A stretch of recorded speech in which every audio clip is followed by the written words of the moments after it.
with that new costume.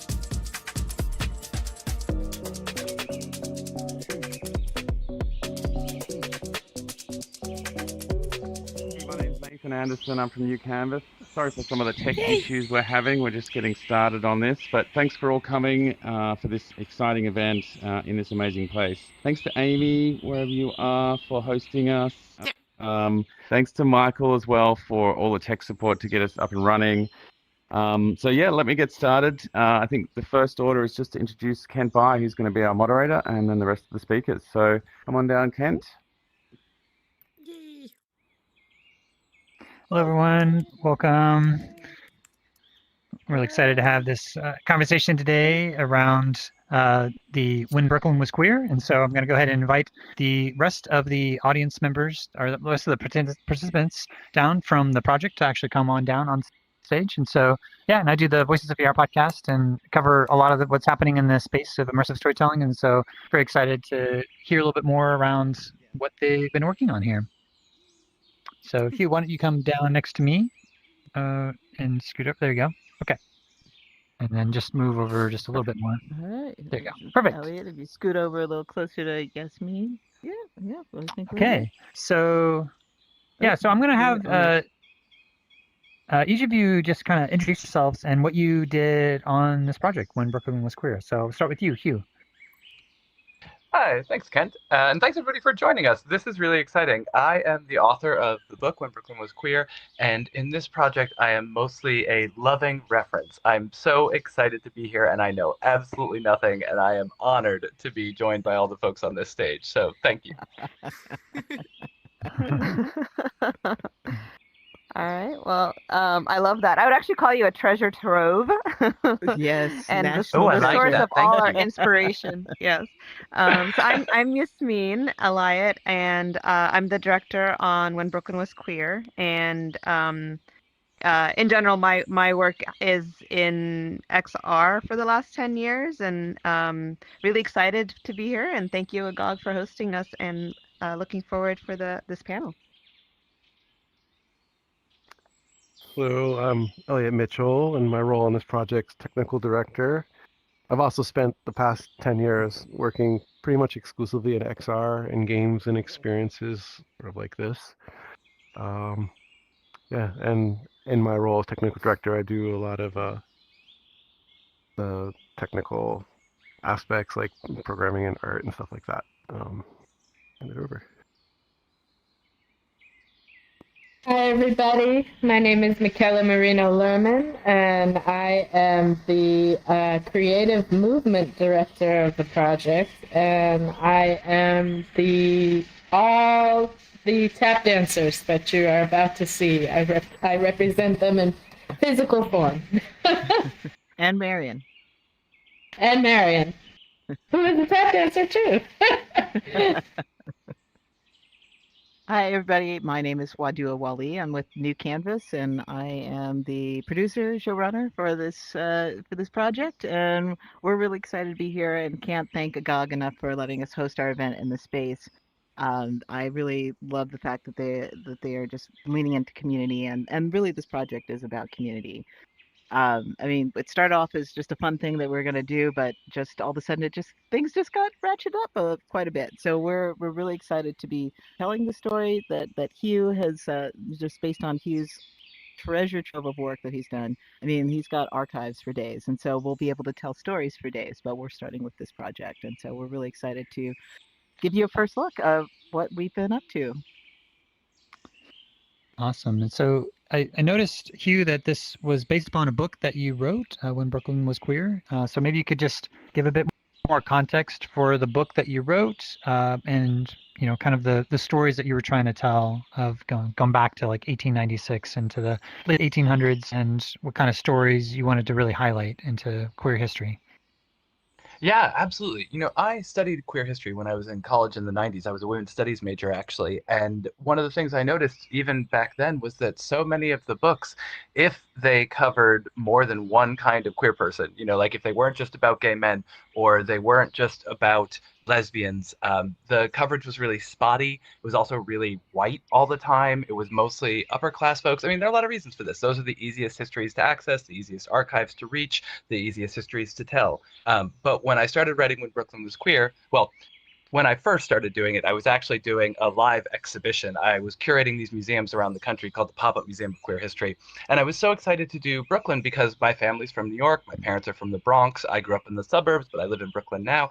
And I wanted to tell a different kind of story, one that was more diverse, more intersectional, more realistic to American queer communities today, that looked at all of these different roots, all of these different identities, not just who we are now, but who we were then and how one thing became the other thing. And I realized I could track all of that through Brooklyn, the city that I love. And so I spent 10 years researching this queer history because just like the queer history of Brooklyn has never been told until recently, nobody cared about Brooklyn at all. And Brooklyn history just wasn't told very well either. And so this was kind of a love song for both the queer community and Brooklyn, my favorite borough in the city. And it took a long time. So I'm really delighted and excited to see it getting this future life and this embodiment that it could never have, because I love these characters. These drag kings that you saw a little taste of in the teaser are real people who had these incredible performing lives in the 1800s in New York. And we have, of course, no video of them, almost no photos of them, no recordings of them. And No so seeing social them come to media. life like this is amazing. Hmm. Yeah, that's right. No social media, sad. Yeah, and so maybe from your perspective, you can talk around like, you wrote the book, and then what happened after that in terms of like, who came to you, or how did translating the work that you did into this research into queer history and of Brooklyn history, what were the first steps after that then it's to get translated into this VR experience? It's been a couple of steps to get here. You know, we had a lot of different ideas. We thought about film, we thought about television. I have to admit, I did not think about VR because I don't know anything about VR, but we were looking at podcasts. We were looking at just different ways we could tell this story because, as Wadua has said, there's so much story here and so much archive. So when we were looking at film and TV projects, we were kind of casting about for different ways we could handle this. And Wadua actually came to us and suggested looking at it through VR because she has so much expertise in this world and knows all the right players. So it was really her vision that even started us thinking about this. And it's been a really exciting ride watching it come together since then. I really have to thank you. I appreciate that. This project just feels like so much community that's built in because if it wasn't for my good friend Jordan Smith at Pageboy, who works alongside Page, just bringing this for this project. I mean, this basically going back to what Hugh was saying. I mean, like we, just in traditional film and TV, it's a different climate, and so trying to get things, diverse stories made and told has been difficult. And so we were actually sitting down for lunch, probably 2+ years ago, and just talking about stories and just the frustration that they were facing trying to sell, get interest in the TV pilot, and some of the other pieces of this IP. Because as Hugh mentioned, it's, that we're talking about podcasts, we're talking about this VR experience, because there's so many outputs of this story. But I was like, well, let us tell this story. I mean, I think we can do a good job in VR, and we don't have those same, guardrails and roadblocks, and it'll just give us the opportunity to really, do something creative. And so through Pageboy and Moth Productions, we all collaborated, and New Canvas is picking up the gauntlet to drive the VR piece of the story, and in collaboration with Pageboy and Moth Productions to keep pushing the rest of the IP out into the world. Awesome. And we'll just kind of also go down the line here. I'd love to hear from both Yasmin, Elliot, and Michaela, how each of you got started onto this project and what drew you to the project. And yeah, just love to hear a little bit more context as to, how you see the When Brooklyn Was Queer. Yeah. Well, I was brought on by New Canvas, I guess a year ago now. I'm trying to recall exactly. Yeah, we had a It's been writer's about strike in between. It's like right, yeah, it's before the been- writer's Wow. strike. Exactly. Thanks for the reminder. yeah, I got a copy of Hugh's book, and I was just I think it was just like I didn't have to go far in reading the book. I was just like, of course I would do this project. This is, it's one, I live in Brooklyn. I felt like I was discovering, my backyard all over again, and where I live, and such an important part of American history. And a lot of my work, I like to focus on unacknowledged history or reclaim untold histories or unknown histories, and so it just felt very aligned with my body of work and what I'm interested in. And it's been a journey, with Wadua, and then building the team. And I can pass it on and let everyone explain how they became a part of it.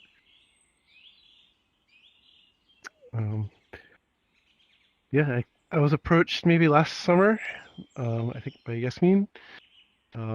We'd collaborated before on The Changing Same, and I picked up a copy of Hugh's book also and read it, and instantly met Wadua, and instantly was super interested in telling these stories in this medium. And it was personal for me in that my family is also from Brooklyn, and actually I had my grandfather worked in the Brooklyn Navy Yard, which goes back to some of what Hugh wrote. And I'd actually also worked previously in the year in the Brooklyn Navy Yard, being technical director on Queerskins, by Angel Soul. And so again, this storytelling, this sort of arc is definitely something that I've been participating in for a while now, and trying to tell these stories and put them out to the world. Oops. Michaela? I signed on to the project kind of around the holidays this past in 2024, and was immediately excited by the project. And I'll echo the sentiments of Hugh and Yasmin as well, that the very exciting factors were, one, I am also a born and raised New Yorker, and I love also telling kind of and learning about unknown histories, and telling the lesser told stories of the world. And then also any opportunity to, one, commemorate tap dance, and then at the same time bring it into the future, was kind of a unbelievable kind of knockout punch right there, that we could both step into the past and the future at the same time. And tap dance history is also American history, and very immersed in the stories that are a part of Hugh's book. And I'm just very happy to integrate those stories and integrate the art form that I represent in this amazing new setting and in this amazing new way. Nice. And oh, sorry, go ahead. Oh, I was actually going to say, I mean, maybe just throwing it back to Yasmin, because I mean, we know the story. We've been working on this for a little while, and we know that this is based on the book. But maybe if you can talk about the pilot and really the teaser. I mean, just kind of set up the teaser that we're about to see. Oh, sure. Is that okay? Can talk a little bit about the slice we're doing? Yeah, of course. Yeah. So we're actually the book, Hugh's book is very comprehensive and covers many decades, and we are focused specifically for this project, the full pilot, on the late 1890s. And our story, and Agnes Borinsky's not here, who's is an amazing playwright, and apparently a friend of Hugh's, which we didn't realize when we brought on. I didn't realize when I brought her on to be the. I was so excited to see her name on the list. Yes.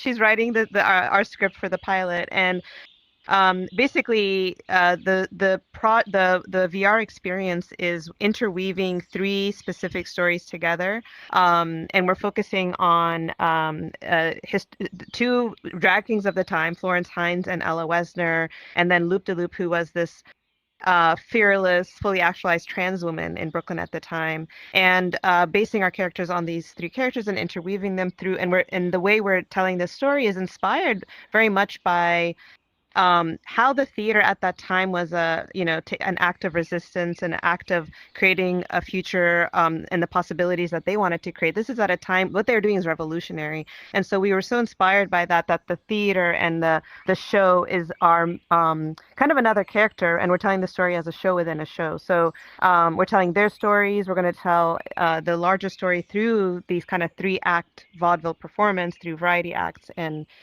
other type of sleight of hand that we can do with theatrical metaphors and so forth.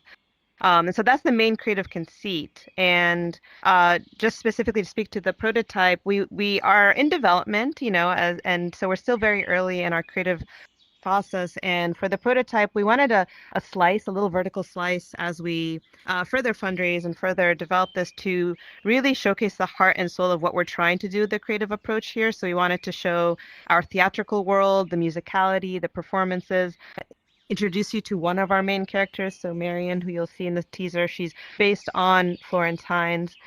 And we wanted to also kind of start hinting how our world itself is magical and not totally based in reality. And we're trying to hint at a lot of these different things in this very, very short teaser, just to give you a sense of the direction we're going. If I could just for 1 second say a little bit about Florence Hines, because I think a lot of people don't know much about her. I certainly didn't when I started this research. And she's one of the most important performers of the 19th century. She is the highest paid woman of color on the stage in the 19th century. She was the lead in something called the Creole Show, which is the first show that presented Black artists on the stage as artists. Otherwise, before this, they were presented as like simple folk doing what came naturally to them. But minstrel shows, and she is the first woman in one of these shows to be the master of ceremony. So not only is she in one of the most important shows in the kind of history of Black performance in America, but she's the center of it and the first woman to be the center of one of those shows. And yet, when I did this research on her, there is only one image of her in all of existence, and no one is sure how she died, when she died, or even necessarily where she was buried. So I think that tells us both how important Florence Hines is and how important the work this team is doing in getting the story, which has been totally erased, out there into the present and the future. So thank you. Yeah, and I wanted to just follow up on that point of like this kind of history being erased, because we're in the midst of a larger context right now where we have the current administration in the United States who is actively like memory holing certain LGBTQ plus IA parts of history, scrubbing any mention of any transgender history specifically, but also just generally. I'm just really struck by, like, if you were to try to potentially write this book 5 to 10, 15, 20 years in the future, it feels like we're in this stage right now where these types of histories are going to be harder to tell as time goes on if there continues to be this type of erasure that's happening. So Hugh, I'd love to maybe start with you and just hear how you see the current context of what's happening right now and how When Brooklyn Was Queer is fitting into this larger context of, capturing, preserving some of these histories. Yeah, absolutely. I mean, I think that's an essential point to raise right now. It would be very hard to publish this book today. And in fact, I'm already, for the last year, I've been experiencing this. I've been told that there are no more university gigs for me. My speaking agent said that they basically all shut down. People are afraid of using any kind of money connected to the federal government or any attention. I work a lot for the Department of Education in New York City. I write a lot of the queer curriculums and stuff. They are very afraid of what is going to happen there. I have been told from several places that they can no longer nominate me for awards because they're afraid of the kind of attention that will bring to them. I mean, this has been shutting down for a while. Last year, I spoke to a bunch of folks at Invisible Histories who collect queer histories in the South, and they told me that they were no longer telling people to give their materials to universities because even university archives are not safe anymore. Things are being purged, or or if they're being kept in the archives, all the queer tags are being removed from them in an effort to protect them from being purged, but it makes it impossible to find them. And so I think the context for me here is that we are hitting this incredible inflection point where either this history's become part of commonly accepted American history that we all discuss, share, and celebrate, or they get erased and destroyed the way the Trump administration removed any mention of transgender people from the very Stonewall Monument website, right? This is an essential moment for both queer pasts and queer futures. And that's why I love that this project kind of sits at the middle of both of those things. Oh, sorry, my headset says the battery's low. I'm sorry, 1 second. my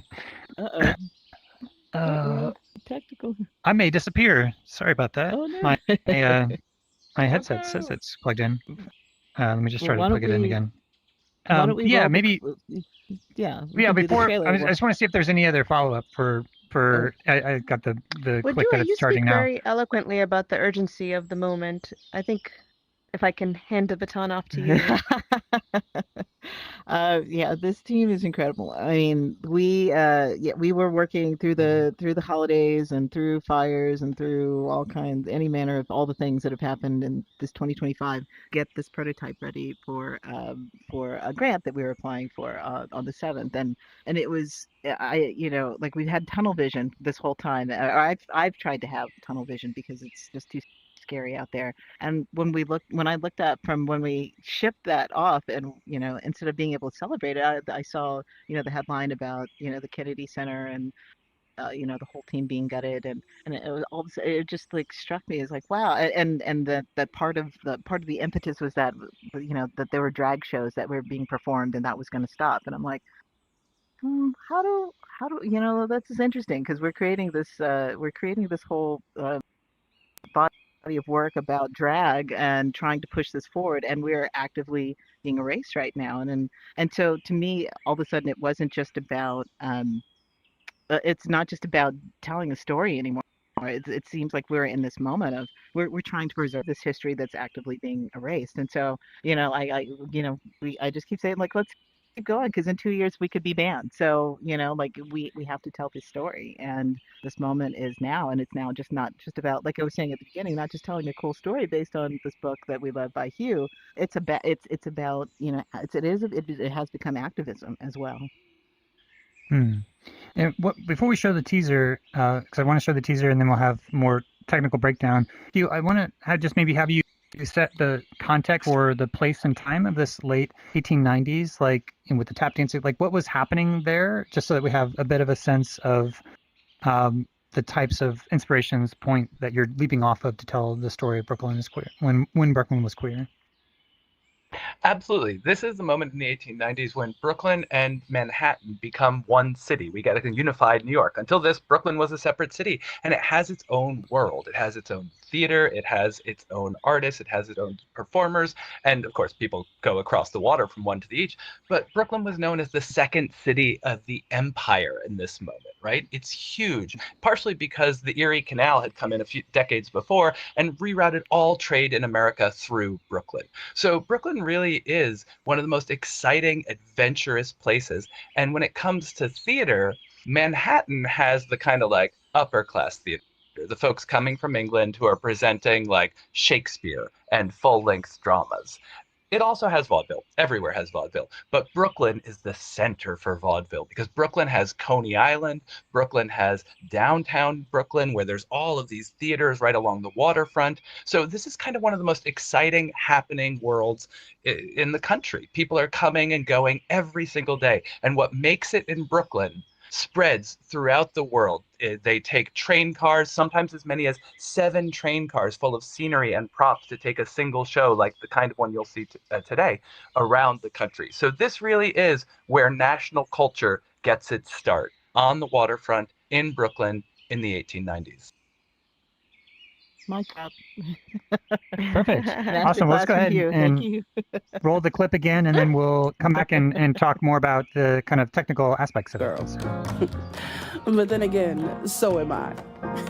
It's getting there, don't you think?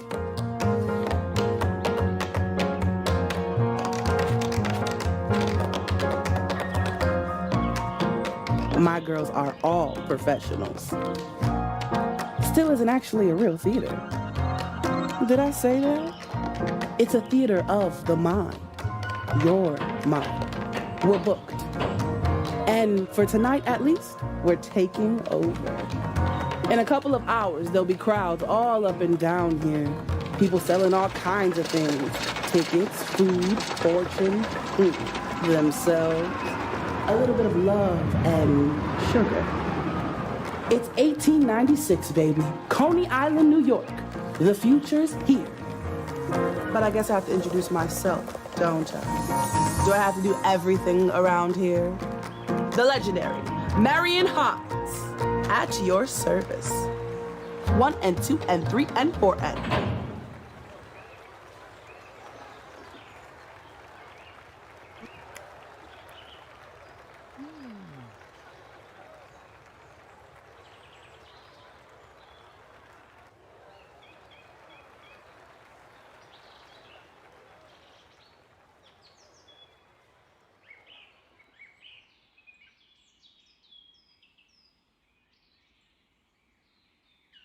All right, welcome everybody else, everyone back up on stage.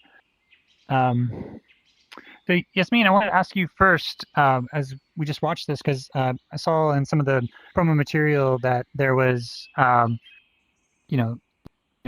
you're coming from like volumetric capture and depth kit, and you have kind of like these avatars, but are you doing like full-on volumetric capture? Maybe just talk around like what we saw here, maybe a stand-in for something that's going to be a little bit more fully developed in terms of the different types of visuals that we might see in the final product. Right. Yeah. I mean, as I mentioned, this is still in development, so we are working within constraints of when you're in development. And so, just to speak a little bit of, for those who might not know what volumetric capture is quickly, it's just a way of capturing human holograms or human performance in 3D. And it was very important for this project that, and part of for how we imagine the full pilot is capturing authentic human performance, specifically for our lead characters, Marion and we always knew though that we would be needing to combine techniques in general. So while we want volumetric capture for our leads, we always knew there was going to be a mix of VFX or motion capture, specifically because we're going to have a lot of dance and a lot of moments where we need so many characters and a chorus and things like that. And so we knew we were going to always kind of play with both. I would consider this a little bit of R&D as someone who, for me, I'm not going to speak for everybody, but maybe me and Elliot, because we've done many projects in volumetric capture. For me, I haven't done much in motion capture, so it was a little bit of learning the workflow and a little bit of R&D, which is already part of the iterative process when we're doing something new. And obviously, you can speak more on a technical level about what that we're doing there. But I'll stop there. But that's there's a lot to within such a little teaser. Even though it's only a minute or two, there's a lot of elements that are happening here that we could speak to that are pretty cool. And Elliot, I'm wondering if one of the things I noticed was just the lighting, and I don't know if you were like doing dynamic lighting or just changing the textures, or I think lighting ends up being a real challenge on the Quest platform, and you had some really beautiful lighting effects here. But I'm wondering if you could speak on the lighting or any other kind of technical hurdles that you had to overcome on this project. Right. Yeah, developing for the Quest and any kind of lighting is definitely challenging. What we wound up working with an environment artist, Emmy Yupa, who's not here today. But Emmy did the actual the lighting of it. I set up systems for it, but what we wound up doing is slightly technical. We used this new system in Unity, these adaptive probe volumes. And so basically we baked a bunch of lighting, and I wrote some scripts and stuff to be able to blend between baked lighting scenarios. So the baked lighting means the lighting's not dynamic, it's static, and things move through the space in the lighting. So I think we only have one real-time light in the piece. Everything else is baked, and it's set up through a timeline, and we're definitely pushing the bounds of what Unity could do.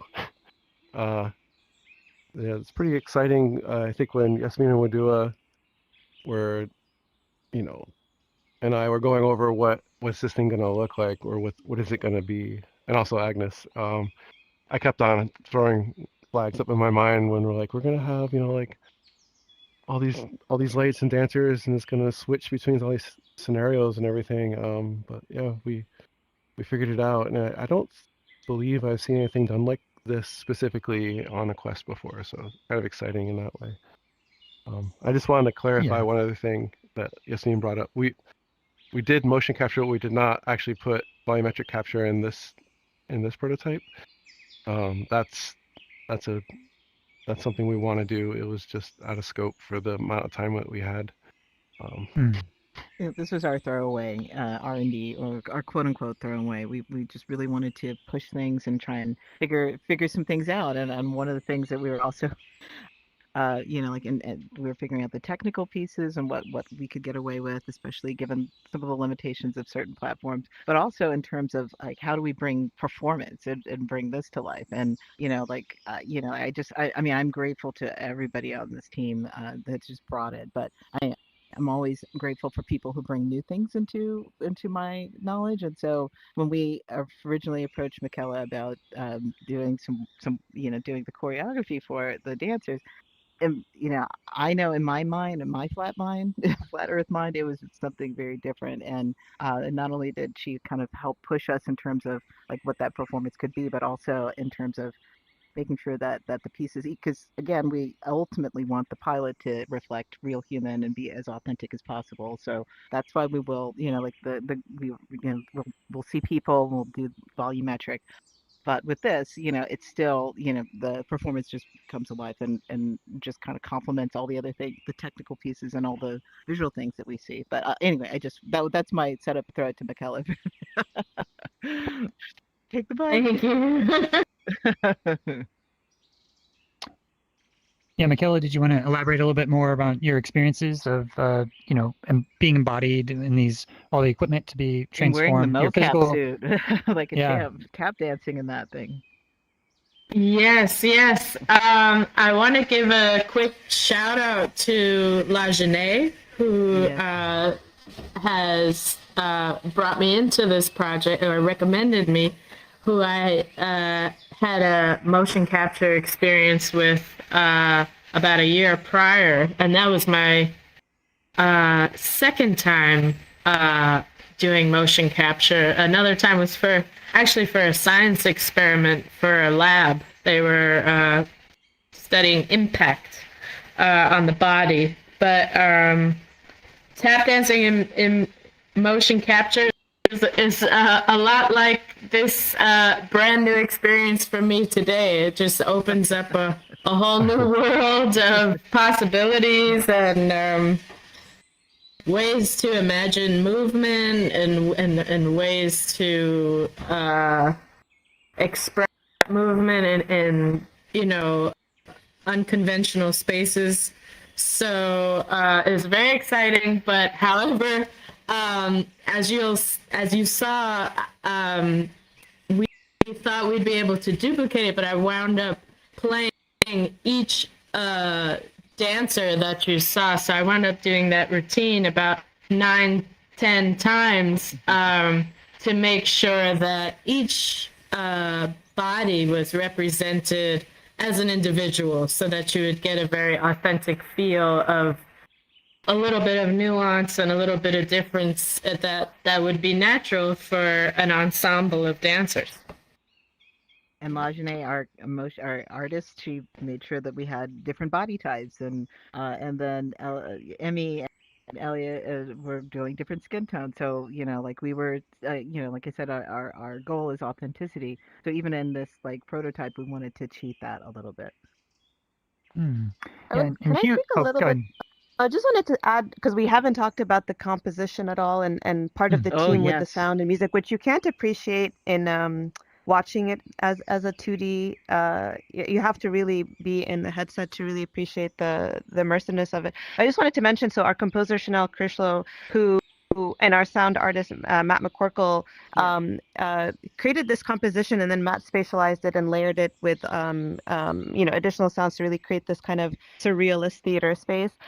But I wanted to say, shout out to what Chanel created this composition that was really in conversation with Marianne's VO, and we hope that comes across. But not only that, it was designed and created to make space for Mikhail's choreography as well and movement. And so the footwork, the sounds of the footwork, the composition, the VO, all of this is in conversation together to drive the piece. I just wanted to give them a shout out as well. Yeah, no, that's real. I mean, because it was like, okay, we can't do this part until we've got the music, and then Chanel killed it on the music, and which she based on Agnes's words, So the composition came together based on what the words on the script, and then we just continued to build and build on that. I mean, it was just a symphony of creativity here.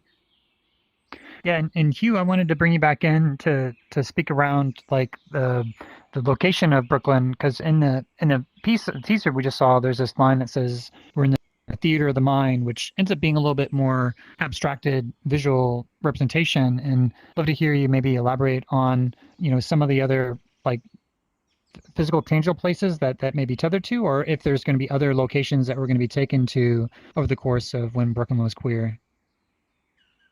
Yeah, absolutely. I mean, Coney Island has such a wide variety of spaces in it, both in this particular moment in the 1890s and as we travel through the decades. The first amusement parks in America opened there, and all of these inventions and excitements around theaters and around entertainments.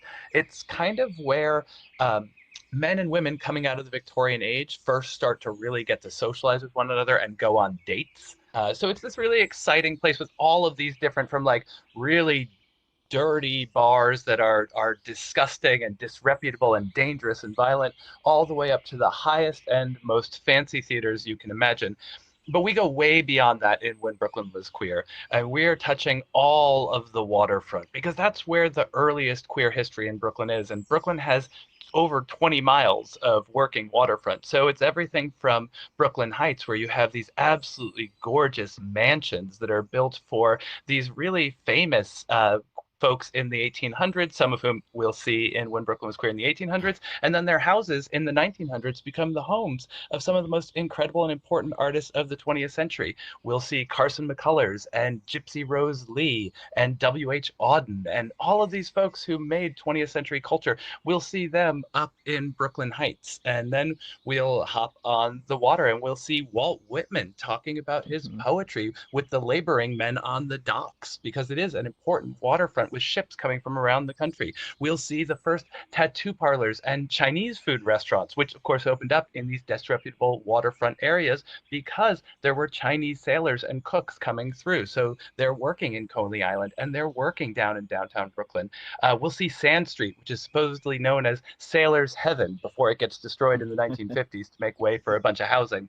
We'll see all kinds of really exciting places. The brothel that became the biggest scandal in America during World War II, when supposedly Nazi spies were pumping sex workers for information. Of course, none of it turned out to be true, but it was a huge scandal that dominated the headlines and the newsreels for weeks and months on end during World War II. So we're going to see all over Brooklyn, but Coney Island is a real special heart, so it has a special place in the show.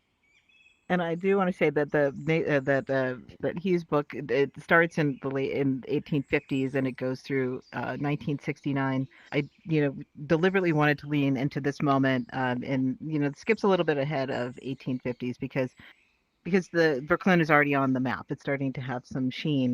The Brooklyn Bridge is open, and so it's about possibilities, and it's about celebration, and which again, was just the wake up call of like getting this prototype done, of like creating this project that's celebrating and proposing a world of possibilities, and all as we're seeing so many windows and curtains closing in our real lives. It's just an interesting place to be with this project. Yeah. And I will say, this is also the moment where our modern ideas about what it means to be gay or lesbian or transgender, those are all coming into focus right now. So the people that we're seeing and the places that we're seeing, they matter because they existed and they were real, but they also matter because they're the roots of everything we are today and what we're experiencing. And so it's just really special to get to see them come to life like this for me.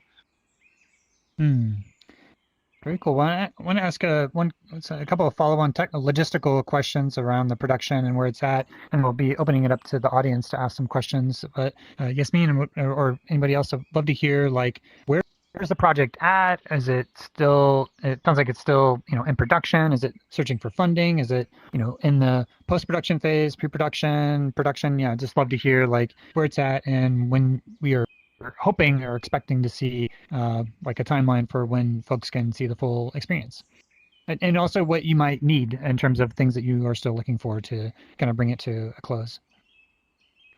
Yeah, I mean, I'm sure between Wadua and I, we can share.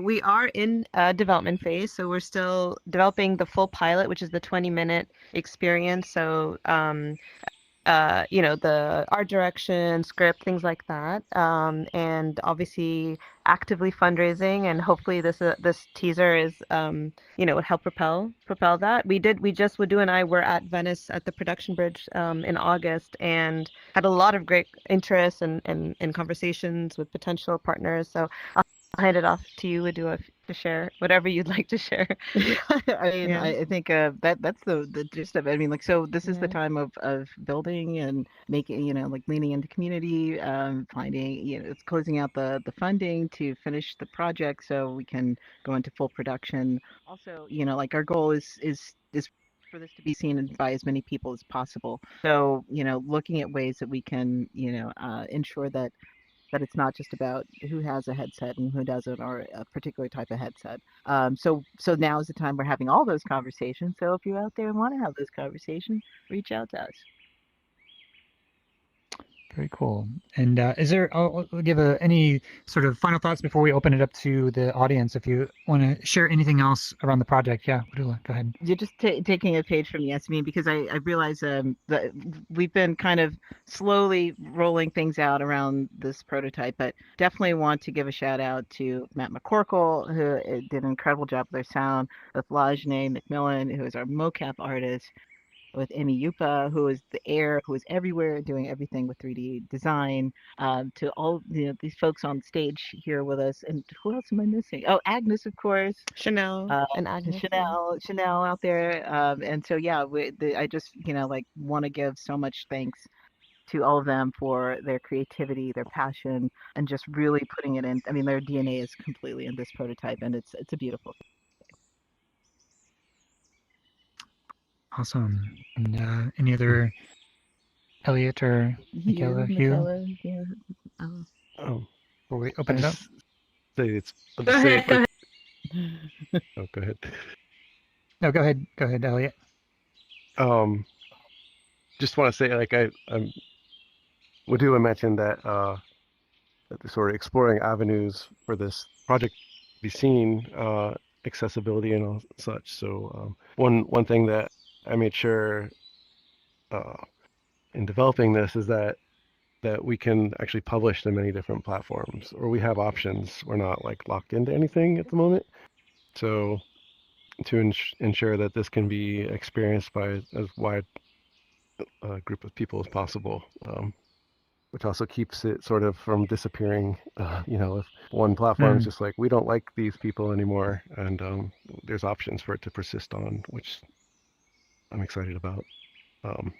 Having the ability for it to persist as opposed to just being shut down by like an arbitrary CEO's decision somewhere.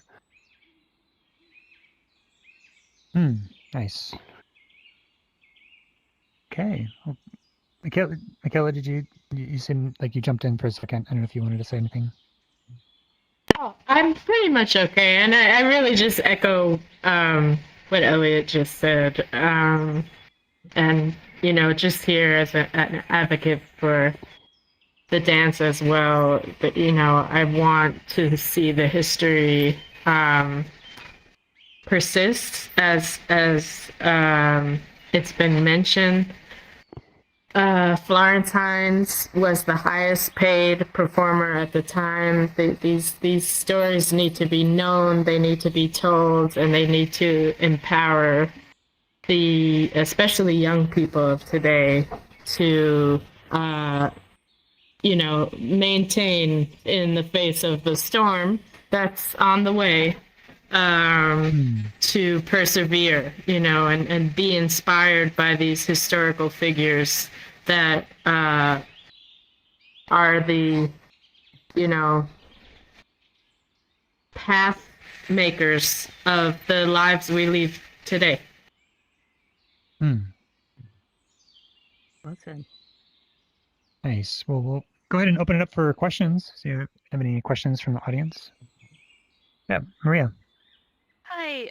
Yeah, my question is actually around sharing the project. So yeah, I'm Maria. I curate Raindown Semester Festival along with Joe here next to me, and also actually with Fangs, who's on camera live streaming this event.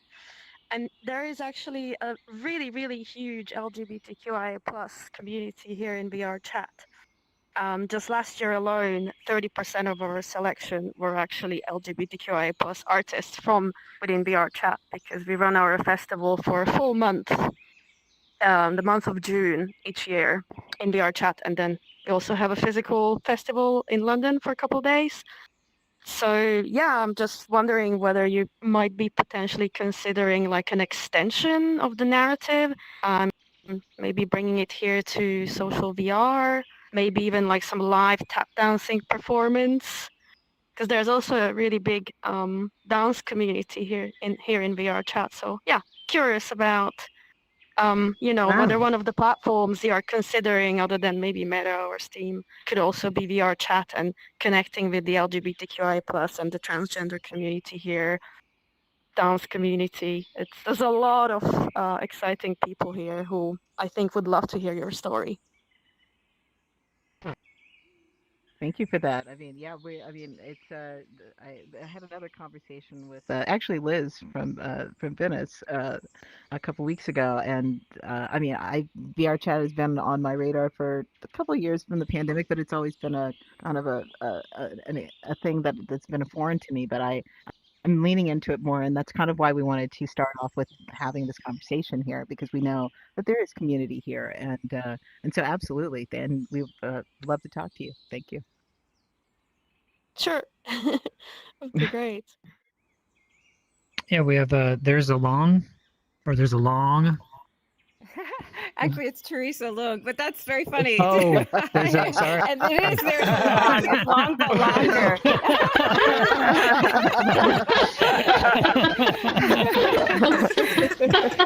Hi, Ken. Thanks. Go ahead, sorry, Teresa. I followed your podcast. Thanks so much. And Yasmin, we know each other, and some of the team. I've not met you, but I'm very impressed by the work. Congratulations. This question is more for Yasmin and for Elliot, but also for the rest of the cast. And it builds upon what previous people were asking about in terms of distribution and what you're thinking. I mean, I'm in my Quest 2 right now, and I understand, right, like it could be on that. You're developing in Unity. Would you be able to share a little more what you're thinking in terms of both the user interaction as well as, right, could it be on Steam? Is it like you're building in Unity, but then it's going to be exported into different formats? Because I'm also trying to figure out for like projects that I'm working on, right, to bring it to the widest audience possible, what are the ways and the compromises that have to be thought about up front in order to get that to happen later? Thank you. Yeah, that's a great question. I mean, Elliot had already talked about some of kind of the groundwork you're laying to enable that. I guess I will say one thing. You know, we're not ignoring kind of some of the direction happening with Meta, right? That sounds kind of ominous. So I think we need to be prepared for a future where this is not the place to be distributing this type of story. And so besides, I think there's two elements, and obviously we do jump in, or Nathan, but I think there's two elements. There's like headset distribution, and then there's the beyond the headset. And we're definitely thinking around social impact, which Wudu can talk a lot about. We're also thinking beyond just virtual spaces, but how can we integrate with physical, and what would that look like? So we're trying to build this strategy, and I'm just not sure how much we can talk about it yet. But looking at you, Wudu, but definitely that is the goal. Yeah. Yeah, no, I mean, yeah, what exactly what Yasmin said, and it's just building off of the great meetings that we had in Venice, and interest from not just festivals and platform partners, but also people who were looking to develop some kind of experience.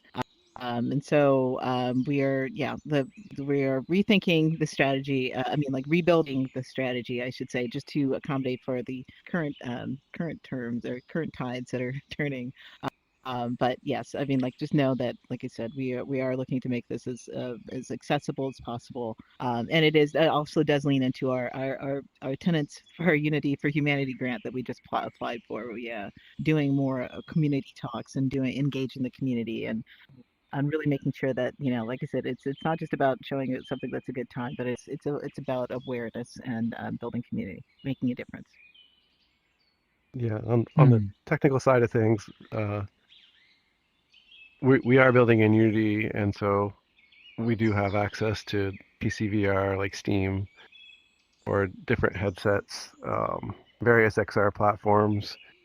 There are compromises you have to make for each platform. You know, like PCVR, you can do whatever you want if you're tethered to a PC with a and graphics card, and memory, and such. And then there's different constraints around, like if you were gonna, I'm just speaking hypothetically, but if you're gonna like support like the Quest 2 and PCVR and Apple Vision Pro, then you might want to have different sets of assets, different quality levels, things like that, and maybe some slightly different strategies that could affect the look dev of it. And then that also cascades out into like what you, like in our case, like what's our volumetric capture solution going to be? Does it support these different platforms, and what are the gotchas with those? So there's a lot that goes into it. There's not a lot to prevent us hypothetically from publishing all over the place. It's probably more a matter of biz dev and funding and that kind of thing. But overall, we also want to make it accessible. I mean, like we don't want it to be for just the super nerds like us or that are in the headsets. Yeah. So the experience itself will be a mix of passive. I mean, so we're not going to make the audience do a lot. So that will also help with the distribution across the other platforms as well. We're at the top of the hour, and I wanted to ask one last question to Hugh, who wrote the book initially, and we've come this far to making the VR experience. Hugh, we talked around the kind of the chilling effects that are happening right now, a lot of the obey in advance for different organizations, institutions. It feels like a really important time to be telling the story, and you've written a book that is detailing everything that's happening. And I'd just love to hear some of your reflections of this translation from the book into now this VR and immersive experience, and how you see different parts of that story are going to be enabled to be told that were not able to be fully captured by the book, or maybe told in a new or different way. I'd love to hear some of your closing thoughts on that. Oh yeah, absolutely. I love history. But I'm also the kind of person who likes to sit and read 100 annual reports from an organization that disappeared in 1817, right? I get that a book, much as I love it, much as I think I wrote an exciting and vital and alive on the page book, is not the way most people want to consume history. It's not, especially if we're trying to get it into the hands of the youngest folks out there, the people who need these stories and these histories and these ancestors. Then we need to be telling the story in all different kinds of ways that are more exciting, more alive, and easier to access in certain ways. When books are being pulled out of libraries, right, kids can still access things on their computers and on their phones. So I think it's really important that we take these stories, into as many different realms as we can, especially right now when, as you pointed out, there is all of this censorship happening and this crackdown and these attacks on queer youth and particularly trans youth. I mean, I'm so excited that we're starting with a story that is so in the heart of kind of like where ideas about what it even means to be trans started to emerge. The 1890s, this community of performers and of folks who cross gender boundaries. So for me, it's really exciting to see this translated into not just VR, but into music, into dance, into the stuff that you can describe it with words, but you can't make someone feel it in the same way. And even just watching that 30-second clip, I got so excited. My partners, I have two partners, they both work on Broadway. And when we first were talking about this being translated into VR, they were a little nervous, and then told them it was going to be a musical, and they can be a little judgy because they work on Broadway. And then I played them the clip, and they were like, "Oh my God, I get it now." They were so excited by it. The music is so good, the dancing is so good, and it brings it all to such vivid life. And that's what we need. We need not just these stories, but for these stories to feel good and rich and exciting, and to help us get through what is going to be a rough 4 years. So I think it's really great to see this. Awesome. Well, Yasmin, Elliot, Michaela, Hugh, and Wadula, thanks so much for joining us here on stage to give a little bit more context for when Brooklyn was queer. So thank you so much. Thank you, Ken. Thank you. Yeah, thank you, everybody. Thank you. Woo! Thank you. And it might be good for the presenters to get off the stage because anything you may say afterwards is going to be amplified. So we'll go get off stage. Thanks.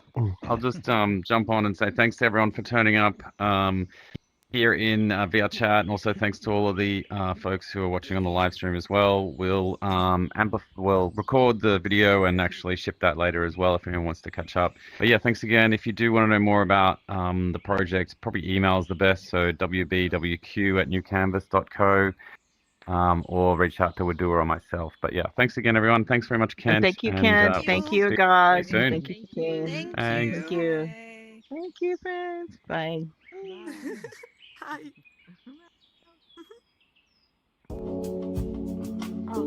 Great project.